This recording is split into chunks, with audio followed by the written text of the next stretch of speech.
Hello and welcome or welcome back to another episode of Shoulders Down. My name is Leah Kern and I am a registered dietitian and certified intuitive eating counselor. And on this podcast, I'm here to help you feel less anxious around food, to stop fearing weight changes, and to reclaim your time, energy, and brain space from diet culture. One of the things I love most about the intuitive eating and non-diet framework is just how much research there is to back it up. And I'm really big on this idea that research isn't everything. Of course, I studied nutrition, which is a science. So I, of course, believe in science and love science and research. I'm also a believer in stories and the power of knowing in other ways, not just from research. I had a really cool professor, Dr. Lizzie Pope, who said something really powerful. She said, research is just one way of knowing, but there are other ways of knowing too, like your own lived experience or hearing from people and their lived experiences or your own intuition. But on this podcast episode today, we are going to focus on the research. So we can nerd out a little bit and in my work with clients, I really love weaving in the studies because I often have clients who are skeptical, which I love because I myself am very skeptical. Growing up, I was always like, why? Like, I want to understand. And I was always asking questions and poking holes in things. And so I tend to find an appreciation for the research because it can help me see things in more of a evidence-based way. And I often find the same with my clients. My clients who are my skeptics, who are my truth seekers, are like, okay, why? I really want to understand this. And the research can appeal to those types of people or people whose brains are sort of oriented in that way. So today I'm sharing 5 studies that I find myself coming back to again and again in my work with clients, in my course, in this podcast.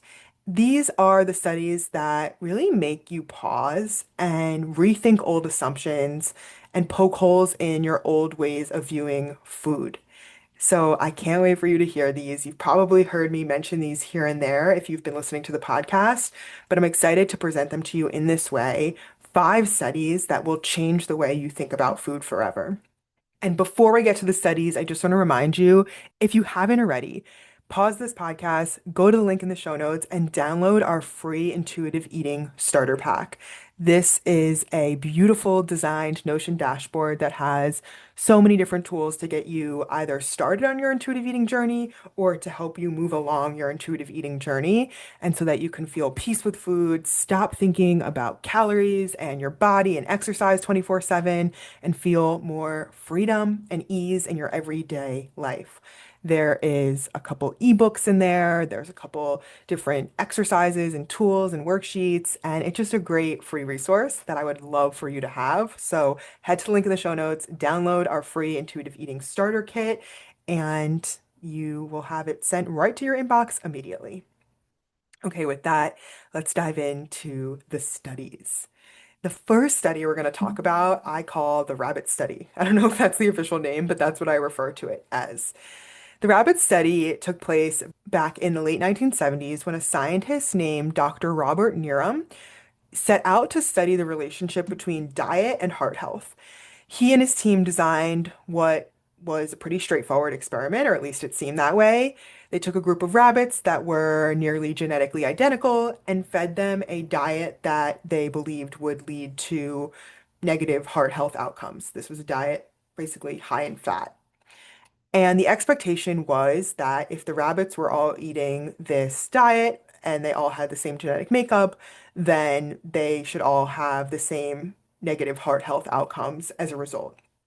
But what ended up happening was really strange, and the researchers were sort of stumped. So, what ended up happening was some of the rabbits did have the expected outcome where their heart health markers were negatively impacted by this diet that they were being fed.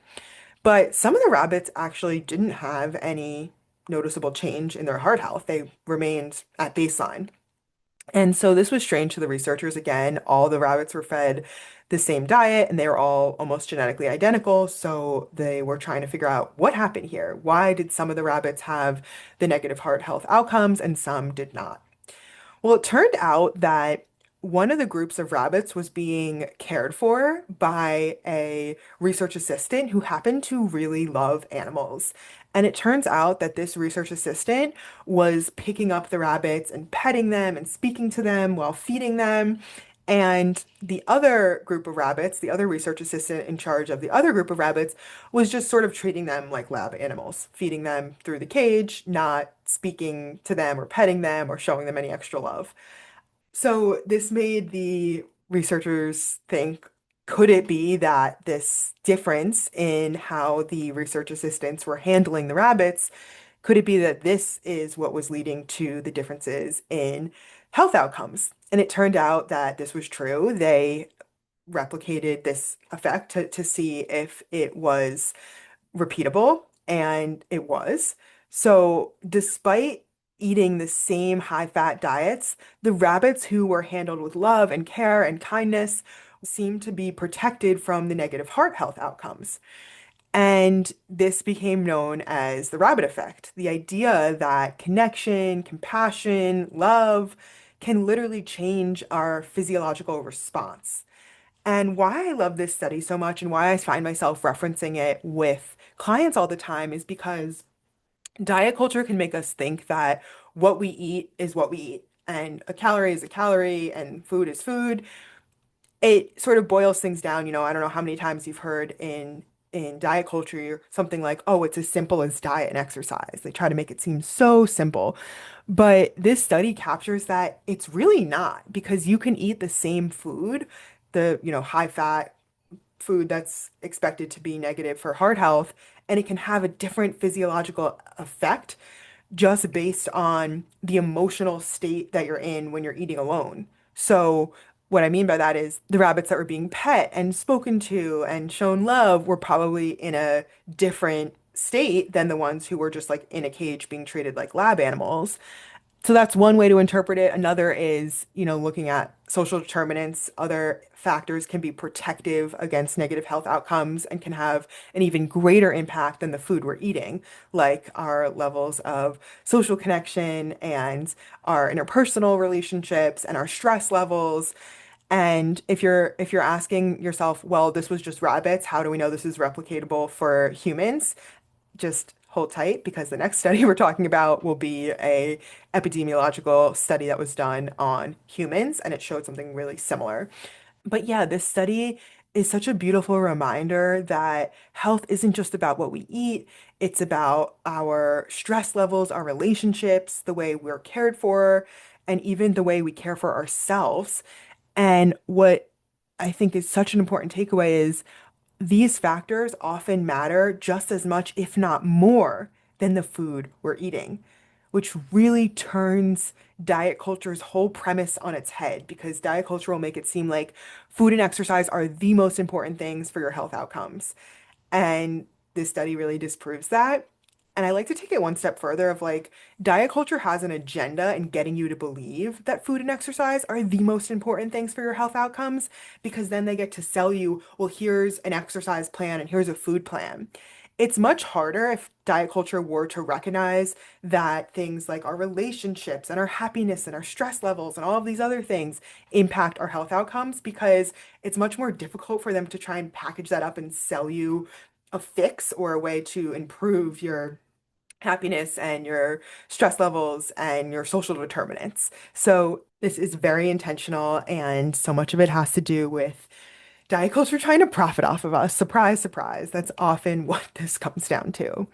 So that is the rabbit study. That is our first study that I believe can change the way you think about food. Next time you're eating something that you're like, oh my God, this is so bad. It's going to ruin my heart health. It's so bad for me. It's going to make me gain weight. I want you to remember that health outcomes and weight outcomes are so much more nuanced than just the food we're eating. The emotional state that you're in when you're eating matters, and your social determinants matter. All of these things play a role as well. The next study we're going to talk about is one of my favorites, and it's called the Roseto Effect. This is a fascinating lesson on how social ties can shape some of our most vital health outcomes. So, pretty similar to the rabbit effect, except we're looking at humans. So, in this study, we're going back to a small Pennsylvania town called Roseto, Pennsylvania. In the late 1950s and early 1960s, researchers noticed that the Roseto population, which was a population of Italian American immigrants, and researchers noticed that this population had a strikingly low rate of heart disease, heart attacks, and overall just seemed to have really good heart health. When they took a closer look, they were even more curious what was going on here because the residents in this community were eating high-fat foods, drinking a lot of wine, smoking cigarettes, and working jobs that seemed really physically demanding. These are all lifestyle factors that would typically raise red flags for heart health, but the community of Italian immigrants in Roseto seemed to have really good heart health. And this was confusing, again, to the researchers what was going on here. And upon looking at this community and comparing them to like the greater American community in Pennsylvania, not the Italian immigrants, what they found was the biggest difference seemed to be the social cohesion amongst the population of Italian immigrants in Roseto. In Roseto, multiple generations lived together under one roof. Neighbors were like extended family, and community rituals and extensive dinners together were a nightly norm. And people seemed really close. It was a really close-knit community. Their social lives were rich and immersive, and everyone seemed to really look out for each other and care for each other. So the later research comparing Roseto to other towns that were more Americanized found that the social ties alone seemed to be the factor that was contributing to a protective effect on heart health. And one step further, they saw as the generations went on and the Italian immigrants became more assimilated in the American ways of life and the greater population, the protective heart health effects started to go away. So this is how we know that it wasn't genetic. Because if it was genetic, then, people having babies and passing down those genes would have still been protective, but it wasn't. And this again lined up with the Italian immigrant community becoming more assimilated and therefore less close-knit and less focused on the social cohesion and ways of life that were the ways that they were interacting when they first came over from Italy to this Pennsylvania community. So the Roseto effect shows that social connections, not just food, can profoundly influence our physical health. It's a reminder that community and rituals and sharing stories and meals and supporting each other can literally protect us, not only emotionally with managing stress, but also physically in really tangible ways. It can be protective against heart disease. Like, how cool is that? So again, how do I use this when it comes to applying it to the work that I do in intuitive eating? I like to remind clients, and I want to remind you listening that next time you're obsessing over like, should I eat this or should I eat that? Or I want to do the right thing and I don't want to eat the wrong thing. And every bite feels so life or death. I want to remind you that food is just one piece of the pie, and there are so many other more impactful pieces of the pie when it comes to our health and our weight outcomes. So in this study, we can see that it didn't matter that they were eating the types of food that were typically considered to be negative for heart health, like, lots of meats and alcohol and smoking and doing all these other behaviors because they had such amazing social ties and they took time to engage in rituals and support each other and they took time to have long meals together. All of these things were protective against heart disease. I think that is so cool. I'm also going to have the links to all this research in the show notes as well. So feel free to head to the show notes if you want to read more into these studies. There's a really cool, like, short PBS video explaining the Roseto effect more deeply if you're interested in learning more. Okay, so now we have the rabbit study, the Roseto effect. The third study we're going to talk about is this study that I refer to as the Thai Swedish study. This is another, I feel like I'm saying this before every study. This is another one of my favorite studies. All five of these studies I love. I love this one because it shows how satisfaction plays a role in how our body utilizes nutrients and absorbs nutrients. Okay, let's talk about it. So this study took place back in the 1970s. Researchers in Sweden were studying iron absorption in Thai and Swedish women. What they found was that Thai women absorb significantly more iron from a spicy traditional Thai meal than the Swedish woman did. And they were able to identify that it seemed that the Thai woman actually enjoyed this traditional spicy Thai food, whereas the Swedish women, who were more used to like a plain palate, didn't enjoy it. It wasn't culturally familiar or satisfying for them. So the hypothesis was, could it be that satisfaction and pleasure in eating plays a role in absorption? To take it one step further to really prove this hypothesis, the researchers had a traditional Thai curry and they gave it to the Thai woman and they measured absorption of iron as like their key nutrient to use. And then they took the exact same meal, the exact same nutritional makeup and blended it, homogenizing it, meaning basically making it into baby food mush and fed it to the Thai wo woman. And what they found was that iron absorption dropped by about 70% when blending it into this unappetizing mush paste.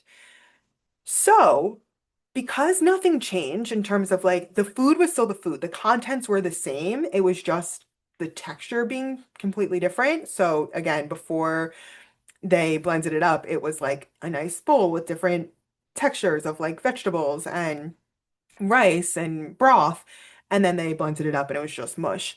The biggest difference is one is much more appetizing. You have textural variability, and that's pleasant, and the other was just like baby food mush. So one was much more satisfying and pleasurable, the other was way less, and the difference was not subtle. Iron absorption dropped by 70% when the meal was blended into this paste. So the takeaway is quite powerful here. When food is pleasurable and satisfying, the brain sends positive signals to the digestive system, priming it to extract and absorb nutrients more effectively. When food is stripped of satisfaction, whether by diet culture or in this case by the blender, the body doesn't engage with the nutrients and the metabolizing of the nutrients in the same way. So I think this study is such an amazing reminder that satisfaction plays a role. It's not just about like slugging down a granola bar because it's like the healthy thing, or like, you know, choking down a salad because you feel like that's what you're supposed to eat. The amount of nutrition that your body is going to be able to absorb depends on your pleasure and your satisfaction in the meal. And that is so fucking cool to me. Excuse my language. I just think so much of intuitive eating is about prioritizing pleasure and satisfaction. That can look so many different ways. This is something I talk a lot about in my online course. I have a whole module on satisfaction and the science of satisfaction and how to infuse more satisfaction. And by the way, if you weren't familiar, my online course is called The Return, and it's a complete self-paced online modules for taking you through my step-by-step proven process for food freedom and becoming an intuitive eater. The link to enroll in that is in the show notes. You can do that anytime. So if you like the podcast, you would love my online course because it's just me talking to you in videos. And there's over 70 videos, I believe. Anyway, side note, but I talk a lot about satisfaction in that because it's so important. And I think this is such a good reminder because diet culture so often strips the satisfaction away. You're just like eating bland chicken, broccoli, rice because you feel like it's the thing you're supposed to eat to be good. But this study really challenges it in terms of if you're not enjoying that, is your body even reaping the maximum amount of nutrients from it? Our next study, our fourth study, I refer to as the sugar drink study. This study totally blew my mind when I first learned about it because it shows something profound. It shows that your beliefs about what you're eating can affect your body even at the blood sugar level. Now, I believe I've talked about this study in the episode with Dr. Greg Dodal, who is a endocrinologist who practices from a weight neutral anti-diet lens. I will link to his episode in the show notes. I believe that we briefly touched on it, but in case you didn't hear that, let me just kind of give you a reminder, a little brief overview. This study involved 30 people who had type 2 diabetes. And in the study, everyone drank the same drink. The only difference was that one group's drink was labeled high sugar and the other group's drink was labeled low sugar. That's it. The contents of the drink was the same, the label was different. And the results were really interesting. The group who believed they were drinking a high sugar beverage because the label said high sugar had noticeably higher blood glucose levels after drinking it, despite the fact that the drinks were identical. What this study helped to capture was that the mere expectation of the amount of sugar that you were eating was enough to raise the participants' blood glucose levels even more. Again, the study was replicated in a couple different ways to help capture that this hypothesis was true. And it found that beliefs aren't just in your head, thinking, oh, this food is good or this food is bad, this food is going to make my blood sugar go really high. They actually translate on a physiological level. This is a bit kind of a big theme of all these studies is things in the mind, like your stress levels or your relationships or your beliefs, have physiological impacts. And another way of saying this is what you're thinking you're eating and how you're thinking about what you're eating and how that's affecting you can manifest in your body's metabolism in real time. What I like to say about this study is your relationship with food matters on a physiological level. I have a whole other episode where I really go into this. Your relationship with food matters on a physiological level. If you're thinking, oh my God, this food is so bad, it's so bad for me, it's going to make me gain weight, it's bad for my heart, it's bad for my blood sugar, your body is really good at trying to get ahead of things. So if your body thinks, oh no, something bad is coming, it triggers a stress response. It could trigger a cortisol spike, which can lead to your body putting out more sugar in your bloodstream. Your body tries to predict what it feels like is going to happen so it can get ahead of things and act accordingly. So if you're thinking I'm doing something bad and dangerous is happening, your body's going to set off a cascade of responses to try and get ahead of that. And if you're thinking just drinking a drink or, just eating a food, thinking more neutrally about it, it's going to have a different physiological impact. Now, I want to be clear, I'm not saying that like it's all in your head, it's only like mindset is the only thing at play here. No, there's other real factors, right? Like, yeah, the amount of sugar in something really can change your body's response. But what's so cool about this study is the amount of sugar was the same, and the variable was the label, which was basically signaling to people what they should believe about what they were drinking. And that showed a noticeable difference in people's blood sugars levels after consuming the drink. So, if this isn't a good enough reason to want to work on your relationship with food, I don't know what is. Because your relationship with food, what you think about food, your beliefs about food, how you're anticipating that food is going to harm you or lead to weight gain or any of those things impacts you on a physiological level. So, if that's not a good enough reason to start this work, if you haven't already, but you have because you're here listening to this podcast, I don't know what is. So, doing work on your relationship with food is more than just feeling peace and freedom and less stress. It can literally change your body's metabolic response and your health outcomes. This brings us to our last study. This is a pretty famous study. I don't like the name because it has the word obesity in it, so I just call it the Mann et al. Studies. So Mann is the name of the main researcher. I believe her name was Tracy Mann. This is a very well-known meta-analysis in the anti-diet community. It looks at long-term clinical studies on dieting. So in 2007, a team of researchers from UCLA, led by this woman, Tracy Mann, reviewed 31 long-term studies on intentional weight loss. And their question was, do diets actually work long-term? Meaning, can people sustain intentional weight loss long-term?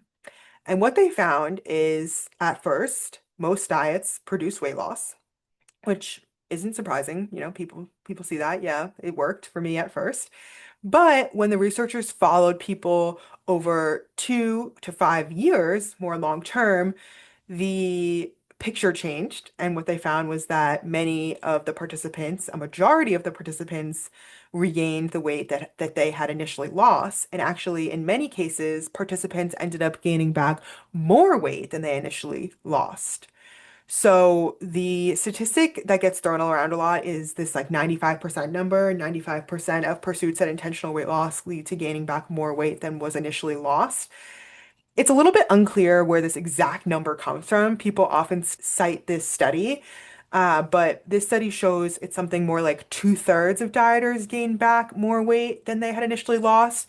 But the study says that this two-thirds number probably underestimates the true amount of weight gain or weight regain that is seen, because it's of people, losing people to follow up, or people not self-reporting correctly, or a couple other reasons. So the 95% number, I have definitely cited that. I know many other anti-diet dietitians cite that as well. I think what's important is a majority of pursuits at intentional weight loss result in gaining back all the weight, and often even more weight than was initially lost. The authors concluded that while dieting can cause short-term weight loss, it is not an effective or sustainable treatment for quote unquote obesity, because it leads to weight cycling, which is losing and gaining and losing and gaining. And weight cycling is an independent risk factor for negative physical and psychological health outcomes. So this meta-analysis is such a big deal because it's not just one study. It's an analysis of 31 long-term studies on dieting and pursuing intentional weight loss. And it found that it's not recommended, because every time we prescribe intentional weight loss, we're basically prescribing someone weight cycling, because the odds that they are going to lose and regain and lose and regain are very high. A majority of people are going to lose and regain and lose and regain. And so the big takeaway from this study is we need to stop prescribing diets as a solution and instead focus on health promoting behaviors like lowering stress, focusing on helping people get in tune with their body and their body's cues, focusing on health promoting behaviors, including movement and adding in foods like foods with fiber and protein, and teaching people about nutrition from a non-diet lens. All these different health promoting outcomes that are not the pursuit of intentional weight loss. This study is such an important one because often people, when they're coming to the anti-diet intuitive eating work, feel like, oh, but if I just tried one more time, maybe I could just actually keep that weight off. And the study helps to show that it's not you. You're not personally flawed. It's not a matter of your lack of discipline. Maintaining long-term intentional weight loss is very difficult and very rare because of natural mechanisms that the body has to try and fight against intentional weight loss. Now, I feel like the whole like GLP-1 Ozempic thing adds a whole other piece to this conversation. They're still pretty new, so we don't really have the research on the long-term sustainability of those drugs. But what we are seeing is it can be difficult to stay on these drugs long term for several reasons. One, there's often really intense side effects. They often aren't recommended if you're going to try to become pregnant. And so you might have to go off of it in that case. In some cases, it's insanely expensive, or people's insurance stop covering it, so it's not sustainable to be on for life. And we know that it can lead to a lot of health risks if you're on it for a long time or even a short time. But things like thyroid cancer is one of the biggest ones that the research is showing. The longer you're on it, the more it can increase that risk. So I don't think it's been long enough to really say what is the long-term outcomes with GLP-1s.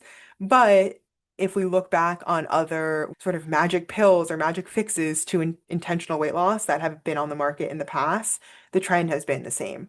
Whether it was a pill, a diet, a tea, there's all different ways that this is manifested, and the results have been the same over and over, which is it works for a little, but it's not sustainable long term. Or if it is, the cost is very high. The cost could be literally high financially, but what I meant by that is the negative health outcomes in terms of risk for cancer or heart attack or other things. That risk goes up the longer someone is on some of these weight loss mechanisms. And I talk a lot more about that in the beginning of this episode I did on Ozempic, one of my friends who tried Ozempic, that episode is, I forget what it's called. It's a lived experience with Ozempic with my friend Jamie. I'll put the link to that one in the show notes as well. If you even just listen to the intro, I take us through a history of other weight loss drugs, like this drug fen that was on the market and what happened after they were on the market for long enough, the way we saw the negative long-term health outcomes. So there you have it, 5 studies that remind us that health isn't just about calories or macros. It's so much more nuanced. And I think the unifying thread between these studies is that your relationship with food matters and connection matters, satisfaction matters, your beliefs about food matter. What strikes me most about these studies is every single one points us back to the same truth, which is that your relationship with food and your body matter just as much, if not more, than the food itself. And again, if you want to head to the link in the show notes, you can download a research PDF I have that will lead you to the original sources of these studies if you want to dive into them more deeply. And as always, my hope is that these studies and these stories about these studies can help you start to poke holes in the way that you have related to food through the lens of diet culture, which is the way that our mainstream media promotes relating to food. So I hope that you can keep these studies with you in your back pocket and use them to think more critically about diet culture and hopefully help you transform your own relationship with food. Thanks so much for listening, and I will chat with you in our next episode.